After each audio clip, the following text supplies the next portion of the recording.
Voilà ce qui a retenu l'attention chez vous ce soir. Prise d'otage à Gatineau, 24 logements évacués, fermeture du service obstétrique de l'hôpital de Shawville, la pénurie des infirmières se fait sentir. Je suis Thomas Moreira et votre bulletin de nouvelles commence maintenant.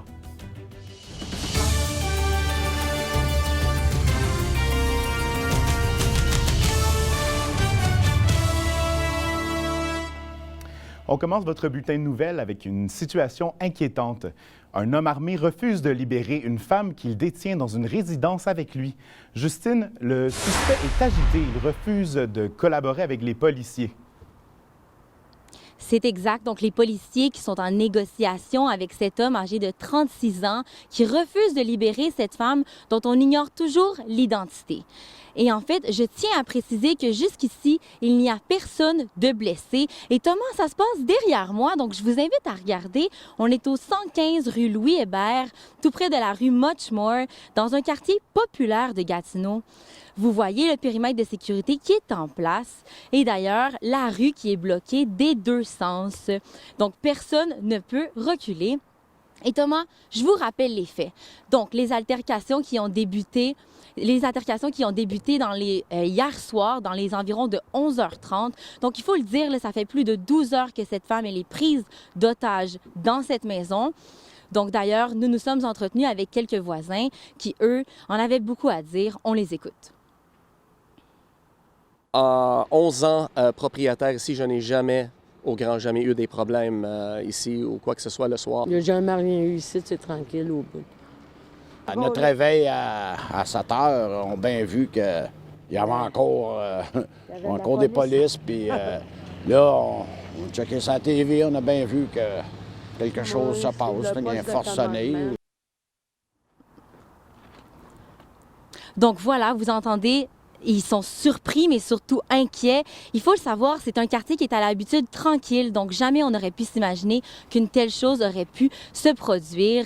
J'ai d'ailleurs tenté de m'entretenir avec le SPVG, donc le service de police de la ville de Gatineau, afin de comprendre les circonstances qui entouraient cet incident, mais malheureusement, on est toujours sans réponse. En terminant, je voudrais préciser que c'est une situation qui est en développement, donc il est possible d'avoir du changement.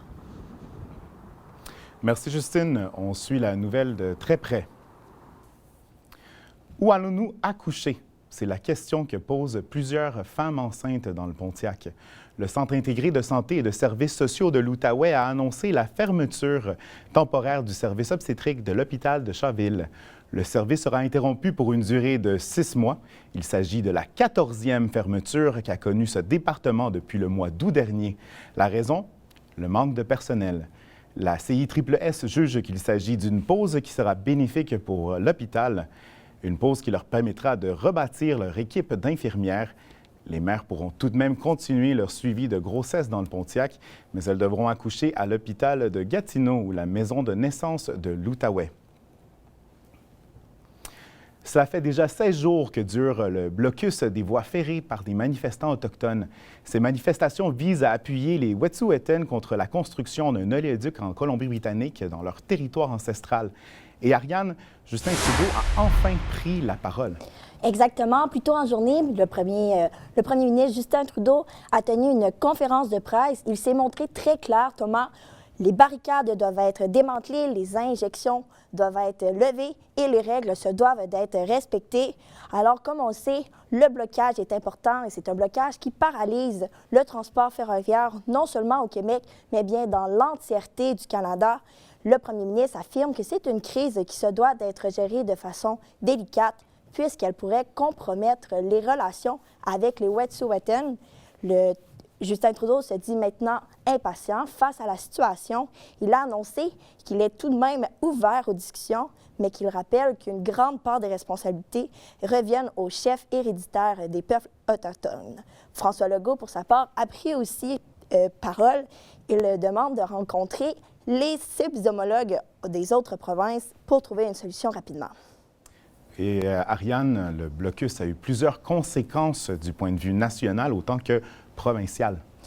Exactement. Ce n'est pas une crise qui est uniquement et qui touche, uniquement les transports ferroviaires, mais bien une crise qui touche l'entièreté de la population québécoise. Thomas, c'est une crise que tout le monde est concerné par, parce que ça fait 16 jours que plusieurs Québécois ne peuvent pas se rendre au travail, et même que pour certains d'entre eux, ils n'ont même pas pu se rendre, ils ont perdu leur emploi, pardonnez-moi.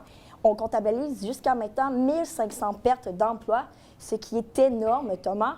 Aussi, le transport des marchandises est en interruption à cause des trains qui bloquent le système. Au niveau du port de Montréal, on a décidé de garder plusieurs déconteneurs. Par contre, la quantité de ceux-ci commence à compromettre et de créer des problèmes de logistique. Alors tout ça, ça a créé une grande pénurie de produits. Dans plusieurs magasins, il est impossible de remplir les étagères parce que plusieurs d'entre eux n'ont pas les denrées nécessaires. Alors, c'est une autre raison pour laquelle le blocus doit être levé, parce qu'on comprend bien que ça pourrait qu'aggraver la situation, Thomas. Oui, Ariane, et le gouvernement a décidé de remettre le dossier dans les mains des agents de la force. Oui, en ce moment, alors tout repose dans les mains du service de police de l'agglomération de Longueuil, ainsi que dans les mains des peuples Weston et l'injonction, dans le fond, qui a été déposée hier. Pour l'instant, les manifestants sont toujours sur place. Et Justin Trudeau a annoncé que l'armée ne ferait pas partie. Il était hors de question de les appeler parce que ça pourrait amener des répercussions très explosives. Il a aussi mentionné que le gouvernement s'était entretenu avec différentes compagnies de transport afin de trouver différentes alternatives, mais pour l'instant, aucune autre solution a été mise en place ou annoncée. Mais la grande question, Thomas, quand est-ce que les trains vont être remis en service? C'est une question que plusieurs se posent. Alors, ça sera un dossier que l'on suivra de très près dans les prochaines semaines, voire les prochains jours. Oui, merci beaucoup, Ariane.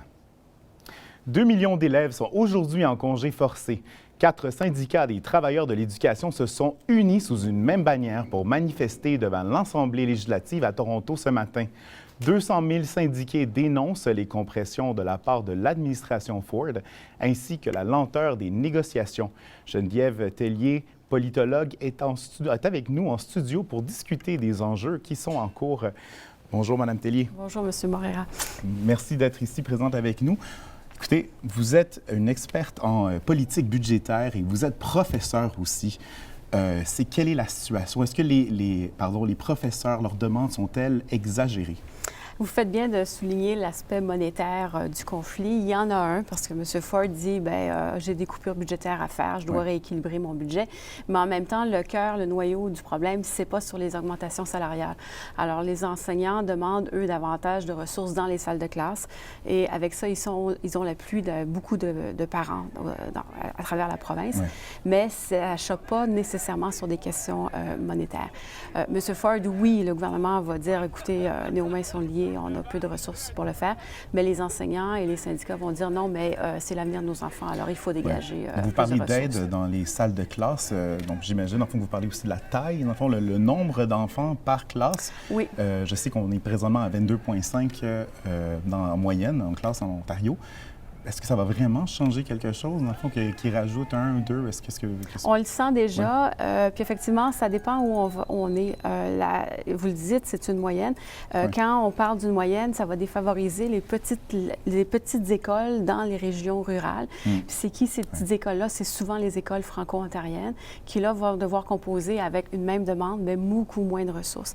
Et oui, si en moyenne, on peut dire, ça va être 25 élèves par classe, on peut facilement monter à 35, 38 élèves par classe. Alors là, la dynamique est vraiment différente. Et ça, c'est une préoccupation. C'est une préoccupation des parents depuis très longtemps et c'est une préoccupation des enseignants depuis la dernière année. Donc, vous dites, dans le fond, que les professeurs ont présentement l'appui un peu de l'opinion publique, puisque les parents sont derrière eux. Est-ce qu'ils font bien continuer? Parce qu'on dit, là, c'est 25 semaines qu'ils sont présentement en grève sans contrat. Ouais. Ça fait 13 semaines, dans le fond, qu'ils continuent avec les moyens de pression. Est-ce qu'ils font bien de continuer, vous pensez? Ils sont assez fins dans leur stratégie, c'est-à-dire que ce n'est pas une grève générale illimitée. Alors, ils vont de temps en temps, c'est un syndicat qui fait une grève. Aujourd'hui, ce qu'on a eu, c'est une manifestation monstre, mais c'était la première. Puis on se demandait justement avec cette manifestation-là, est-ce que l'appui de la population allait être là? Il semble que oui. On n'a pas senti une fatigue, une lassitude. C'est plus le gouvernement qui est un peu nerveux en ce moment. Mais effectivement, s'il devait en avoir à répétition, si ça devait être une grève illimitée, là, ça pourrait changer. Parce qu'une question d'arbitrage, qu'est-ce que vous pensez dans le fond? Est-ce que ça favoriserait le gouvernement? Ça favoriserait les syndicats parce que le gouvernement est plus sérieux dans ses coupures. Le gouvernement a vu limiter les augmentations salariales à 1 Un arbitre pourrait dire non, on va aller un petit peu plus haut que ça. Et là, ça dérangerait vraiment le gouvernement. Alors, ils veulent l'éviter. J'en profite pour vous relancer sur une proposition que vous avez faite, dans le fond, que le gouvernement devait pousser leurs mesures d'1 an, peut-être les coupures d'1 an. Est-ce que vous pensez vraiment que ça va améliorer, dans le fond, ce que les professeurs revendiquent? Bien, si on cherche une porte de sortie, c'est une tactique que le gouvernement a utilisée sur d'autres dossiers, surtout avec les relations avec les municipalités.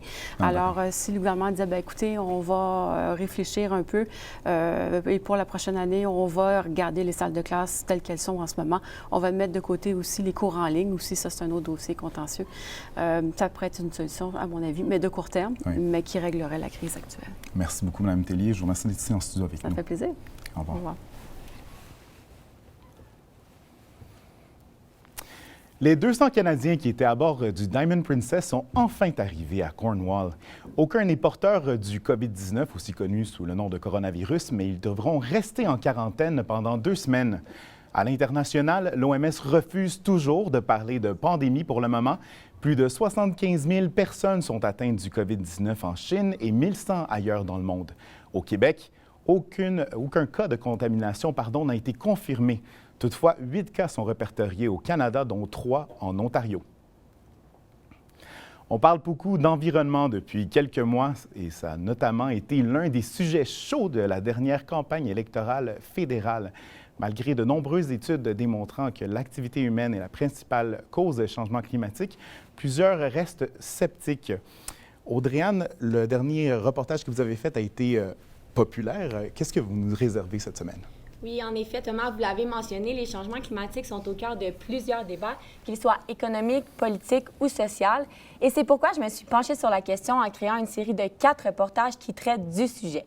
4 reportages parce que chaque semaine, on va à la rencontre de différents acteurs afin de connaître leur point de vue du sujet. Ça nous permet d'aller explorer plusieurs aspects bien différents. Et c'est pourquoi cette semaine, c'est d'un point de vue climato-sceptique qu'on aborde les sujets des changements climatiques. Donc, on va vraiment chercher à comprendre qui ils sont et c'est quoi leurs arguments face à ce phénomène-là. Hello et re-bienvenue dans notre quartier général pour notre série 2 de 4 sur les changements climatiques. L'environnement est au cœur des débats politiques et médiatiques. C'est pourquoi chaque semaine, on va à la rencontre de différents acteurs afin de connaître leur point de vue sur le sujet. On connaît les conséquences de l'activité humaine sur la pollution de l'air, mais les catastrophes naturelles ont elles aussi leur part de responsabilité. Par exemple, les gaz libérés par les éruptions volcaniques peuvent causer des pluies acides et participer à la destruction de la couche d'ozone. On découvre des nouveaux volcans au-dessus de l'océan qui sont en éruption, ça fait fondre des glaciers à certains endroits. On n'a pas encore exploré 100% de la Terre. Les tempêtes de sable peuvent elles aussi transporter des matières dangereuses, telles que des pesticides, des herbicides, des métaux lourds et même des matières radioactives, ce qui a pour conséquence de polluer l'air que nous respirons. En 2020, nous produisons et consommons plus que jamais. Au Québec, on compte pas moins de 6,6 millions d'automobiles. Il n'y en a jamais eu autant. Ces voitures sont responsables de plus de la moitié des émissions de GES du Québec. Mais c'est qui ça, les climato-sceptiques? Moi, je m'appelle Maxime Levey, j'ai 25 ans, je suis directeur d'entreprise, puis je me considère comme étant climato-sceptique. Bien, par définition, ce sont des personnes souvent issues de la sphère intellectuelle conservatrice qui remettent en question l'activité humaine dans le réchauffement climatique. Sans nécessairement dénier le fait qu'il y a des changements climatiques, là, forcément, factuellement, on est capable de se rendre compte que oui, il y a des changements qui se passent. Cependant, ce que j'en mets plus en question, c'est plus la façon que l'information circule et surtout aussi le blanc qui est 100% sur les êtres humains. Mais on s'est demandé sur quel argument il se base. Eh bien, principalement sur le fait qu'il n'y a à ce jour aucun consensus réel de la part des scientifiques pour affirmer que l'homme est au cœur de la dégradation environnementale. avant de dire qu'on la science est fixée sur quelque chose, si on n'a pas toutes les informations. Ce qu'il faut vraiment considérer, je pense, à notre époque, c'est la rapidité à laquelle l'information circule et la facilité et l'accès à l'information, chose qu'il n'y avait pas auparavant, et la conscientisation. Et aussi que le fait que tout le monde a une caméra HD dans ses poches en tout temps. On voit des images, on voit des situations, des dégâts de tornade, etc., qu'on ne voyait pas nécessairement avant. La semaine prochaine, dans le QG, place aux éco-anxieux. Aime la vidéo, partage-la et surtout, abonne-toi à la chaîne. Voilà ce qui conclut votre bulletin de nouvelles. Au nom de toute notre équipe, bonsoir et à demain.